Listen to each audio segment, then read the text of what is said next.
लोक निर्णय 2024।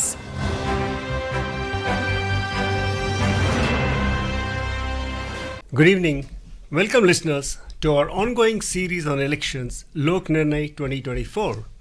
In this program, we will bring you election-related developments, various updates and analysis of general and assembly elections 2024. I am KV Prasad with my co-anchor Manoj Pathak. मैं हिंदी में हूं। नमस्कार, आप सुन रहे हैं लोक प्रसारक के साथ लोक निर्णय 2024। इस कार्यक्रम में हम चुनाव संबंधी समाचारों के साथ साथ विभिन्न मुद्दों पर अपने विशेषज्ञों और अपने क्षेत्रीय संवाददाताओं के साथ चर्चा भी करेंगे और साथ ही आप मतदाताओं को जागरूक भी करेंगे। इन विभिन्न मुद्दों पर चर्चा के लिए हम अपने स्टूडियो में आमंत्रित विशेषज्ञों के अलावा आपको अपने क्षेत्रीय संवाददाताओं के निकट भी लिए चलेंगे। हमारे साथ आज स्टूडियो में आमंत्रित हैं कार्यक्रम के लिए राजनीतिक मामलों के वरिष्ठ विश्लेषक विक्रम उपाध्याय। विक्रम जी, नमस्कार। कार्यक्रम में आपका स्वागत है। आइए शुरुआत करें अंग्रेजी में हेडलाइन से। The headline says the Janata Dal United, as part of the NDA alliance, releases list of candidates for all allocated 16 Lok Sabha seats in Bihar. In Tamil Nadu, AMMK announces candidates for 2 Lok Sabha seats as per the seat-sharing deal with the BJP. In West Bengal, CPIM issues list of candidates for 4 Lok Sabha seats. NDA गठबंधन के हिस्से के रूप में जदयू ने बिहार में सभी आवंटित 16 लोकसभा सीटों के लिए उम्मीदवारों की सूची जारी की। तमिलनाडु में एएमएमके ने भाजपा के साथ सीट समझौते के तहत 2 लोकसभा सीटों के लिए उम्मीदवारों की घोषणा कर दी और पश्चिम बंगाल में सीपीआईएम ने 4 लोकसभा सीटों के लिए उम्मीदवारों की अपनी सूची जारी कर दी। और अब समाचार विस्तार से। बिहार में एनडीए गठबंधन के घटक दल जनता दल यूनाइटेड ने आज सभी 16 लोकसभा सीटों से अपने उम्मीदवारों की घोषणा कर दी है। इनकी सूची अब जारी हो गई है। अधिकतर नामांकित उम्मीदवार वर्तमान सांसद ही बनाए गए हैं। सीवान लोकसभा सीट से मौजूदा सांसद कविता सिंह और सीतामढ़ी संसदीय क्षेत्र से सांसद सुनील कुमार पिंटू का टिकट पार्टी आलाकमान ने काट दिया है। सिवान से विजयलक्ष्मी देवी और सीतामढ़ी लोकसभा सीट से देवेश चंद्र ठाकुर को उम्मीदवार बनाया गया है।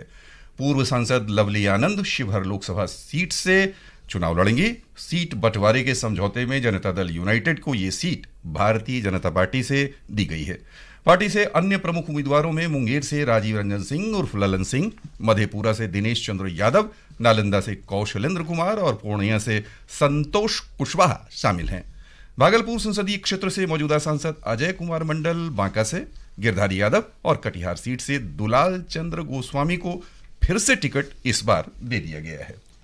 In Tamil Nadu, after swinging up a seat-sharing deal with the BJP, the Amma Makkal Munetha Kazhagam (AMMK) unveiled its candidates for the 7th phase Lok Sabha elections today. Announcing the names of the party's Lok Sabha candidates, AMMK General Secretary TTV Dinakaran said the AMMK will contest 2 seats in the DMK-ruled southern state as part of the seat-sharing deal with the BJP-led National Democratic Alliance. Dinakar himself will contest the Theni Lok Sabha seat, while Senthil Nathan will be the party's pick from Tiruchi. In West Bengal, CPIM party on Saturday announced candidates for 4 Lok Sabha constituencies in the state. CPIM State Secretary Mohammad Salim has been fielded from Murshidabad constituency.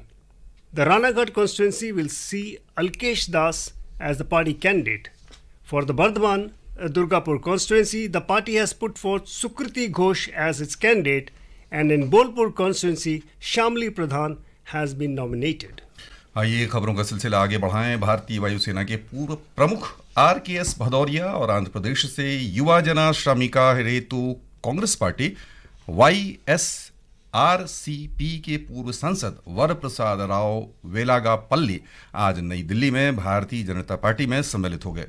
उन्हें भाजपा महासचिव विनोद तावड़े और केंद्रीय मंत्री अनुराग सिंह ठाकुर की उपस्थिति में दल में सम्मिलित किया गया। Well, from that development in Delhi, we take you to Kerala, where in an innovative bid for voter awareness, in a bid to ensure greater participation of voters in the upcoming general elections, robos will be utilized as part of the sweep program at Thrissur in the state. The idea is to spread voter education, awareness and voter literacy. Chief Electoral Officer of the state, Sanjay Kaul, launched the program at a function in Kochi yesterday. Thrissur District Collector Krishna Teja said the robos will be utilized at prominent malls and other places to promote awareness among voters and to encourage them to cast their votes. He said various awareness videos will also be screened using the robos. एक और जहां चुनाव में अत्याधुनिक तकनीकों का इस्तेमाल होगा, रोबोट का भी इस्तेमाल होगा, वहीं आइए अब हम आपको लिए चले जम्मू कश्मीर, जहां आगामी लोकसभा चुनाव की तैयारियों की समीक्षा के लिए राज्य के मुख्य निर्वाचन अधिकारी पांडुरंग के पोले ने व्यापक दौरा किया। उन्होंने दूर दराज के इलाकों में मतदान केंद्रों की स्थापना तथा अन्य सुविधाओं का भी निरीक्षण किया। श्री पोले ने मतदाताओं से भी बातचीत की और अधिक से अधिक मतदान करने की अपील की। मुख्य निर्वाचन अधिकारी ने चुनाव कर्मियों, चुनाव की आदर्श आचार संहिता, चुनावी खर्च की निगरानी, दलों तथा अन्य हितधारकों के साथ भी विस्तृत विचार विमर्श किया है। निर्वाचन आयोग अपने आदर्श वाक्य कोई मतदाता पीछे ना छूटे पर ध्यान केंद्रित करते हुए हर समय सुलभ मतदान के लिए कार्य कर रहा है। आइए सुनते हैं हमारे संवाददाता अनुपम मिश्र की ये रिपोर्ट। चुनाव आयोग ने घोषणा की है कि 85 वर्ष से अधिक उम्र के मतदाता और 40% विकलांगता वाले दिव्यांगजन घर से मतदान कर सकते हैं। प्रत्येक मतदान केंद्रों पर स्वयंसेवक और व्हीलचेयर उपलब्ध रहेंगे। आयोग दिव्यांगजन और बुजुर्गों के लिए परिवहन सुविधा की भी व्यवस्था कर रहा है। आयोग ने दिव्यांगजनों के लिए सक्षम मोबाइल ऐप शुरू किया है। दिव्यांगजनों द्वारा प्रबंधित मतदान केंद्र, केवल महिलाओं द्वारा प्रबंधित मतदान केंद्र और मॉडल मतदान केंद्र भी प्रत्येक विधानसभा क्षेत्र में भी होंगे। श्रोताओं, ये है ताजा स्थिति कि आपको अपने नियत तिथि पर मतदान करने अवश्य जाना है। ये लोक प्रसारक की ओर से भी आपके लिए अपील, लोक निर्णय 2024 की टीम की ओर से भी आपसे आग्रह। और आइए अब हम अपने विशेषज्ञ के साथ बातचीत का क्रम शुरू करते हैं।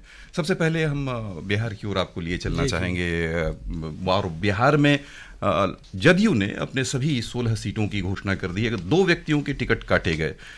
वहाँ क्या यानी लग रहा है कि ये टिकट काटने की आवश्यकता कई जगहों हमने देखी है कि चलन ये रहा है कि सिटिंग गेटिंग, लेकिन यहाँ 2 व्यक्तियों का टिकट काट दिया गया। क्या कारक रहे होंगे, क्या लग रहा है बिहार? देखिए, मेरा व्यक्तिगत संपर्क जो है सीतामढ़ी के सांसद पिंटू जी के साथ रहा है जी।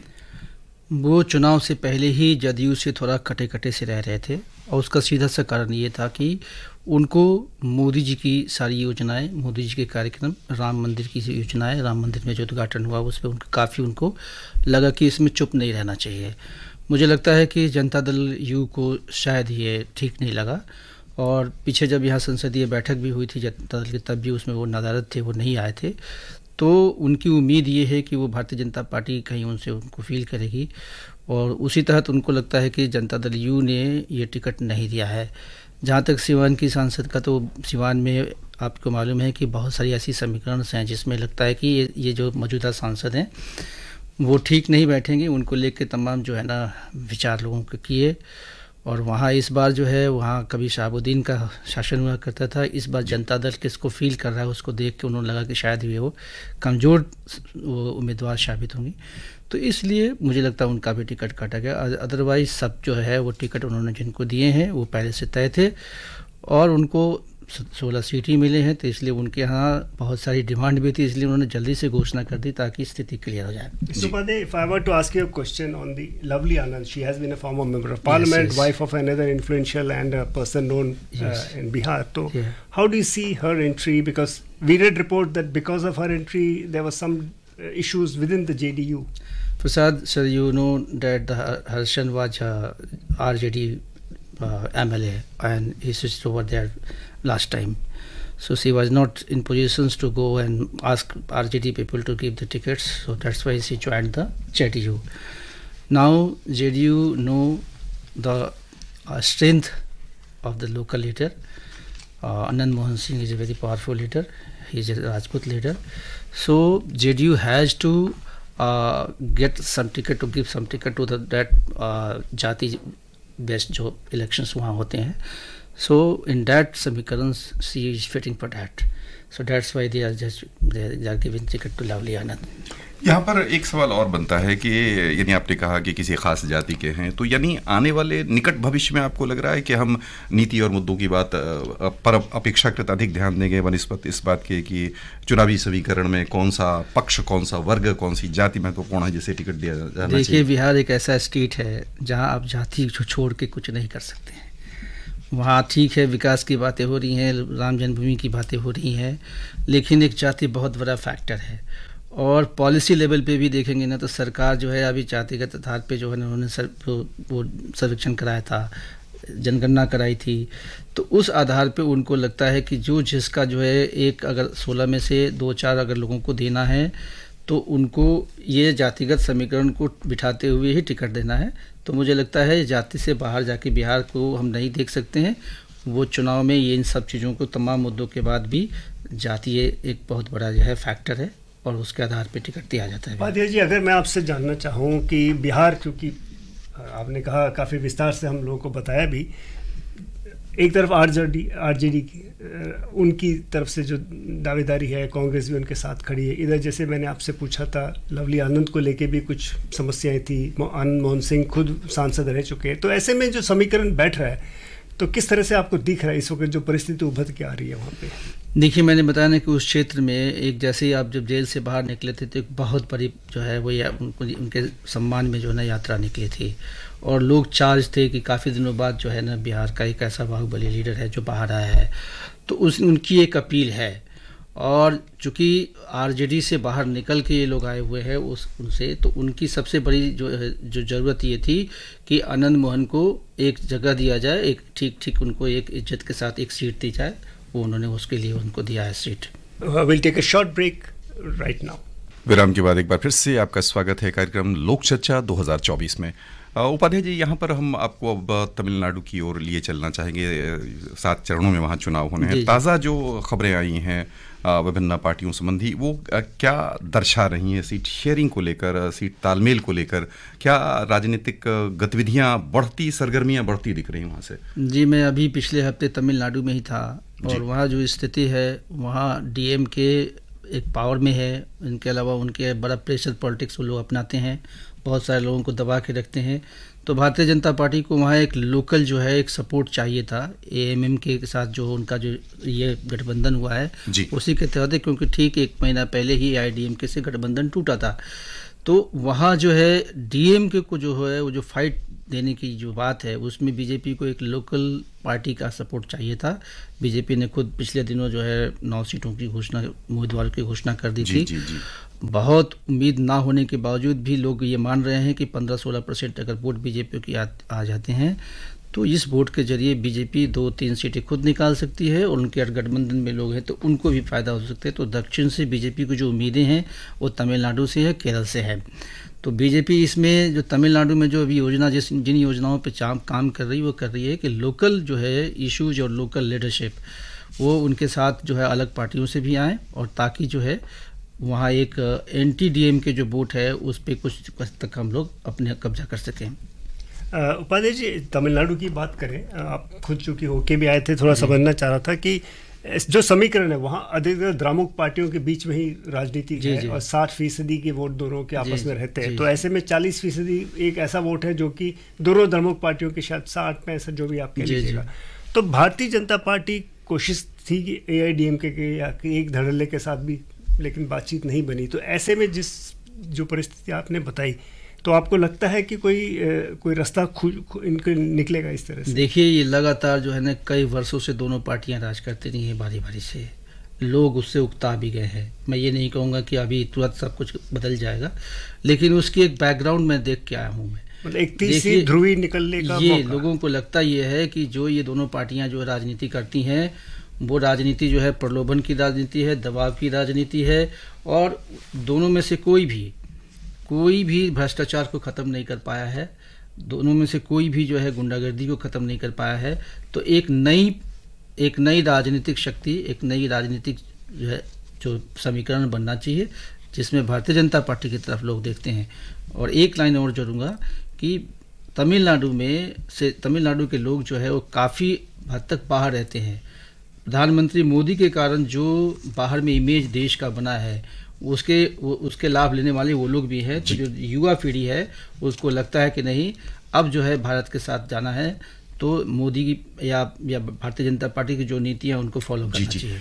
We'll quickly go to Bengal, where Mr. Kalyan Laha, our correspondent, joins us. Kalyan, as we know, elections in the state will take place in 7 phases. How many seats are there in the first phase, and what political activities are going on there? Good evening. There are 3 seats in the first phase that will go in the poll: Alipurduar, Jalpaiguri, and Coach Bihar. And all the political parties are campaigning to the voters.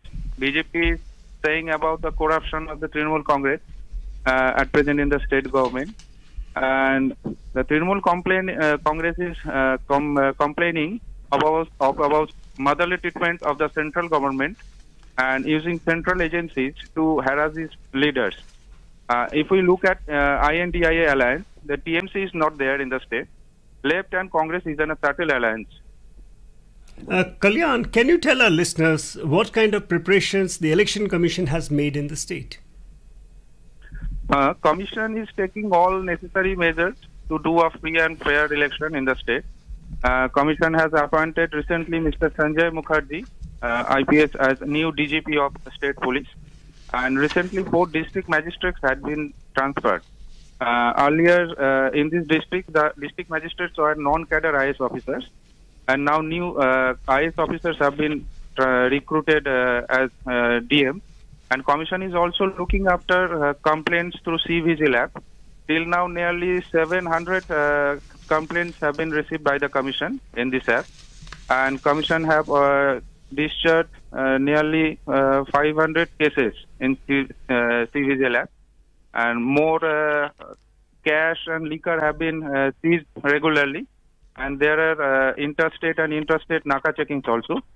And adequate number of CRPF and state police will be deployed. And route marches is also there, continuing in the state to build confidence in the voters. And Commission is also looking after the matter that no minister and political leaders can use government vehicles.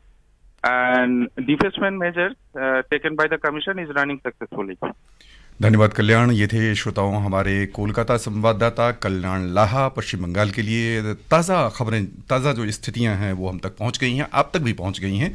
यहाँ पर विक्रम जी, हम फिर से आपको बंगाल में ही यही चर्चा करना चाहेंगे। वहाँ पर व्यापक इंतज़ाम किए गए हैं निर्वाचन आयोग की ओर से, ताकि सरकारी गाड़ियों का इस्तेमाल नहीं हो सके, साथ ही लोग भयमुक्त होकर अपना मतदान कर सकें।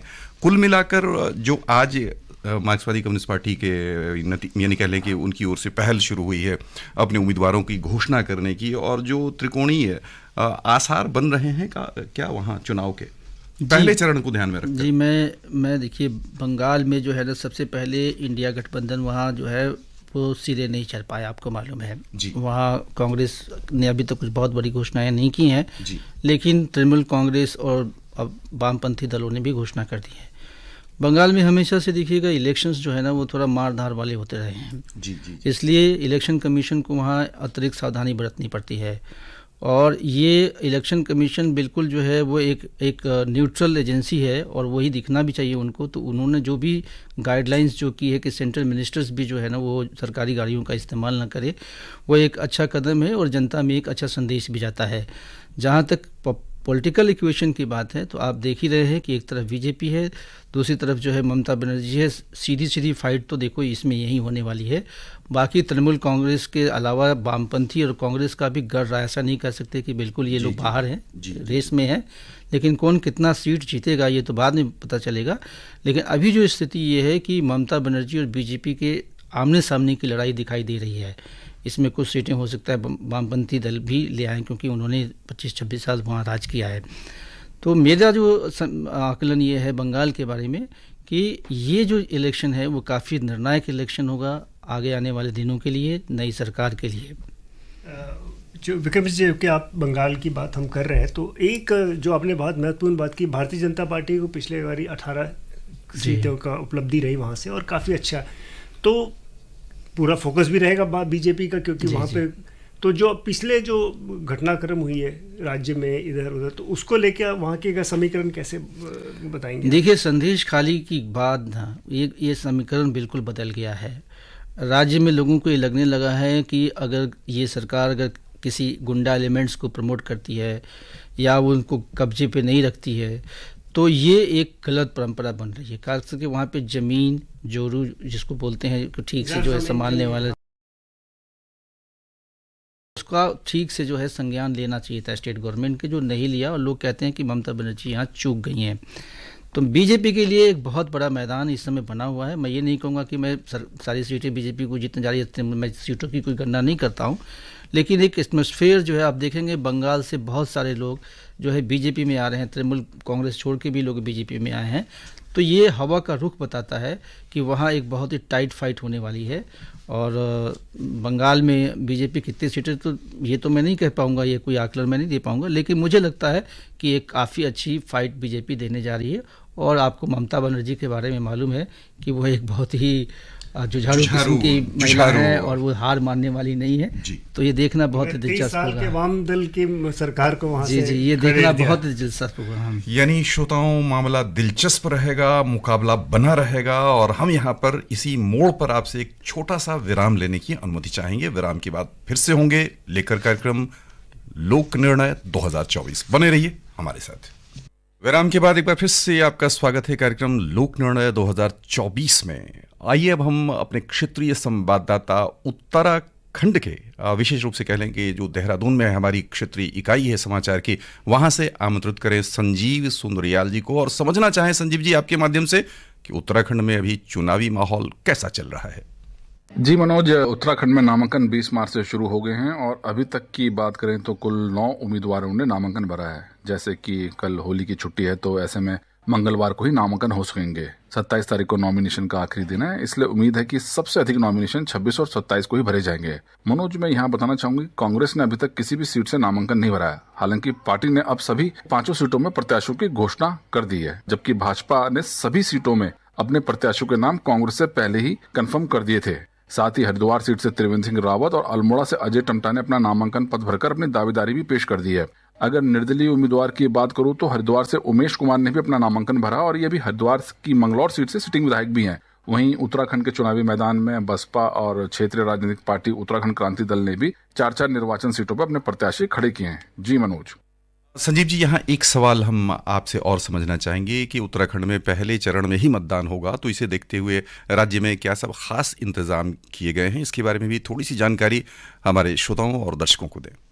जी मनोज जी, जैसे कि आपको पता है कि उत्तराखंड में 83 लाख से ज्यादा मतदाताओं का नाम चुनावी सूची में दर्ज है, जो राज्य की 5 लोकसभा सीट पर उम्मीदवारों का भाग तय करेंगे। मतदान के लिए कुल 11,729 मतदान केंद्र बनाए गए, जिससे मतदाता वोटिंग के दिन आसानी से अपने मताधिकार का प्रयोग कर सकेंगे। अगर प्रशिक्षण की बात करें लोकसभा निर्वाचन के लिए, तो चुनावी ड्यूटी में तैनात कार्मिकों को प्रशिक्षण भी दिया जा रहा है। आपको बताता चलूं कि मनोज, कि चुनाव में काले धन और आवश्यकता से अधिक नकदी पर लगाम लगाने के लिए आयकर विभाग ने राज्य की 5 लोकसभा सीटों पर 100 आयकर अधिकारियों और कर्मचारियों के दल तैनात किए हैं। साथ ही 24 घंटे संचालित होने वाले कंट्रोल रूम से चुनाव की हर गतिविधि पर नजर रखी जा रही है। वहीं एयर इंटेलिजेंस यूनिट हवाई अड्डों की निगरानी कर रहे हैं और रेलवे स्टेशनों तथा सीमा चौकियों पर विशेष टीमें भी तैनात की गई हैं। मनोज, अगर आचार संहिता का उल्लंघन की बात करें, प्रदेश में आचार संहिता का उल्लंघन करने वालों के खिलाफ भी कार्रवाई की गई है। प्रदेश भर में चुनाव को लेकर और जागरूकता कार्यक्रम संचालित किए जा रहे हैं। इसके अलावा 85 वर्ष से अधिक आयु के जो बुजुर्गवार हैं और जो गर्भवती महिलाएं हैं और जो दिव्यांग मतदाता हैं, उनके लिए भी विशेष प्रबंध किए जा रहे हैं। राज्य के पर्वतीय क्षेत्रों में ऐसे मतदाताओं को मतदान केंद्र तक लाने और ले जाने के लिए डोली, कंडी और घोड़ा कचर आदि के भी प्रबंध किए गए हैं। जी मनोज। बहुत धन्यवाद संजीव, हमारे साथ अभी फोन लाइन पर थे आरएनयू देहरादून यानी क्षेत्रीय समाचार एकांश देहरादून से हमारे साथ संजीव सुंदरियाल जी थे। यहाँ पर आपसे बहुत संक्षिप्त में समझना चाहेंगे, इस बार चलन ये दिखने में आ रहा है कि सभी स्थानों पर उम्मीदवारों को पहले घोषित कर दिया जा रहा है ताकि उन्हें पूरा समय मिले अपने प्रचार के लिए। क्या ये इसका पूरा लाभ उठा पाएंगे प्रत्याशी और पार्टी भी? देखिए, मैं तो कहूँगा भारतीय जनता पार्टी के मामले में ये पहली बार ऐसा हो रहा है कि भारतीय जनता पार्टी सबसे पहले अपने उम्मीदवारों की घोषणा करती रही है जी। ये बहुत ज़रूरी है। देखिए, पर्वतीय क्षेत्र है वो, जहाँ आना जाना सामान्य जो है क्षेत्रों से थोड़ा समय ज़्यादा लगता है और पहुँच पाना मुश्किल काम होता है। तो अगर उम्मीदवार पहले घोषित हो जाते हैं तो उम्मीदवारों को समय मिलता है लोगों तक पहुंचने का। और मैं एक लाइन और जोड़ूंगा, उत्तराखंड पहला ऐसा राज्य है जो कॉमन सिविल कोड जो है वह लागू किया है। तो ये चुनाव उसके बाद हो रहा है, ये एक बहुत बड़ा टेस्ट होगा मुख्यमंत्री के लिए भी और जनता के लिए भी कि लोग किस तरह से प्रतिक्रिया दे रहे हैं। और उत्तराखंड में विकास कार्य भी बहुत हुआ है, लेकिन वहाँ कांग्रेस भी मजबूती से लड़ रही है और मुझे लगता है कि अच्छा वहाँ भी आपको कंटेस्ट देखने को मिलेगा। यदि हम पूरे देश की बात करें देवेंद्र जी, तो विक्रम जी, तो कुल मिलाकर इस बार लंबे चरण हैं और उम्मीदवारों के नाम बहुत पहले से घोषित कर दिए जा रहे हैं कई स्थानों पर, जैसे बिहार, उत्तर प्रदेश जैसे राज्य या बड़े तमिलनाडु जैसे राज्य भी जहाँ 7 चरणों में चुनाव होना है और उम्मीदवारों के नाम अभी आ गए।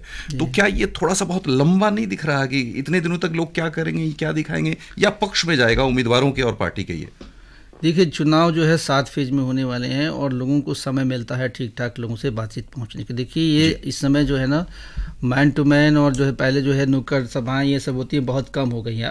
अब सबको जो है एक बड़े कैनवास पे चुनाव लड़ना होता है जी। बड़े कैनवास पे चुनाव लड़ने के लिए लोगों को समय चाहिए, साधन उसी तरह से चाहिए, बहुत सारी प्रिपरेशंस चाहिए जी। तो ये ठीक है कि अगर उम्मीदवारों की घोषणा पहले हो जाती है तो सबको एक पर्याप्त समय मिलता है लोगों तक पहुँचने के लिए और जनता को भी ये समय अच्छा समय मिलता है। जनता के लिए भी ये जानना जरूरी है कि कौन खड़ा हो रहा है, उसके लिए उसको समय चाहिए ताकि लोग जो है इन्फॉर्म डिसीजन कर सकें। तो ये मुझे लगता है लोकतंत्र के लिए ठीक है, ये अच्छी बात है। ये आपको एक अलग केरल की हमने बात की, उसके ऊपर मैं थोड़ा आपका ध्यान आकर्षित करना चाहता हूँ, तो आपके माध्यम से श्रोता भी ये वहाँ का जो हुआ कि रोबो को इस्तेमाल करेंगे, तो एक नई किस्म की प्रयोग कह लीजिएगा।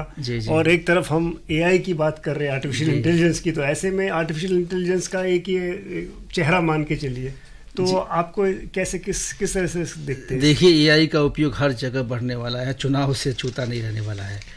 बहुत सारे लोग देखेंगे ना एआई का इस्तेमाल करके कैंपेन अपना डिजाइन कर रहे हैं, रोबोट है या बाकी चीज़ें हैं, वो जो है अलग अलग तरह से प्रिपरेशन हो रहा है। लेकिन जो टेक्नोलॉजी का उपयोग है पिछले 2019 से ही शुरू हो गया था, अब तो और बढ़ने वाला है। इस समय जो है मुझे लगता है एआई में लोग अपना जो है क्लोन भी बना लेते हैं, अपनी तरह के बहुत सारी तस्वीरें बना लेते हैं, लोगों तक पहुँच सकते हैं। तो मुझे ये इस तरह का जनता के लिए भी बहुत एक रोमांचक भी है और मनोरंजक भी है। तो दोनों स्थितियां जो हैं वो बहुत अच्छी है। एक तरफ इसमें एक चैलेंज भी कह रहे हैं कि भाई कई चीज़ें ऐसी हैं कि आपको पता ही नहीं वो जो आपके सामने दृश्य पेश कर रहे हैं वो वाकई वो दृश्य है या कोई जिसे कहते हैं आर्टिफिशियली जनरेटेड इमेज है, यानी डीप फेक की बात कर रहे हैं हमारे। देखिए, डीप फेक अधिकतर जो है ना लोगों को बदनाम करने के लिए और लोगों को परेशान करने के लिए इस्तेमाल होता रहा वर्ल्ड वाइड। पॉजिटिव वर्क के लिए कोई भी आपका अपोनेंट्स जो है ना वो नहीं करेगा, लेकिन इससे बचना बहुत ज़रूरी है। और इवन चुनाव आयोग ने भी कहा है कि जो 5 शक्तियों से लड़ना है उनको ये भी लड़ना है कि ये जो एक दूसरे के खिलाफ कीचड़ उछालने के तरीके, उसमें ये डीप फेक का बहुत इस्तेमाल होता है। और इसी अभी आए भी है 1-2-4 उदाहरण आए भी हैं कि वीडियो कहीं का लगा के लोगों ने उसको प्रसारित कर दिया आगे। तो ये आप ठीक कह रहे हैं कि इसके लिए सावधानी बरतना जरूरी है। मुझे लगता है इसके लिए इलेक्शन कमीशन भी बहुत तैयार है और वो सब वेरिफिकेशंस के तमाम जो उन्होंने उपाय कर रखे हैं। Just as technology progresses, we all face the challenges from technology, and I think Election Commission also is well geared for it. We hope that works well for everybody. यानी श्रोताओं, अपने अधिकार के लिए सजग रहें और सभी खबरों पर आंख मूंद कर विश्वास नहीं करें, यही है सार डीप फेक से बचने का। बस यहीं पर श्रोताओं की ओर से देवेंद्र जी विक्रम जी हम आपको बहुत बहुत धन्यवाद देना चाहेंगे। Thank you, Vikram ji. You discussed some various issues and enlightened our listeners. Thank you very much. Thank you.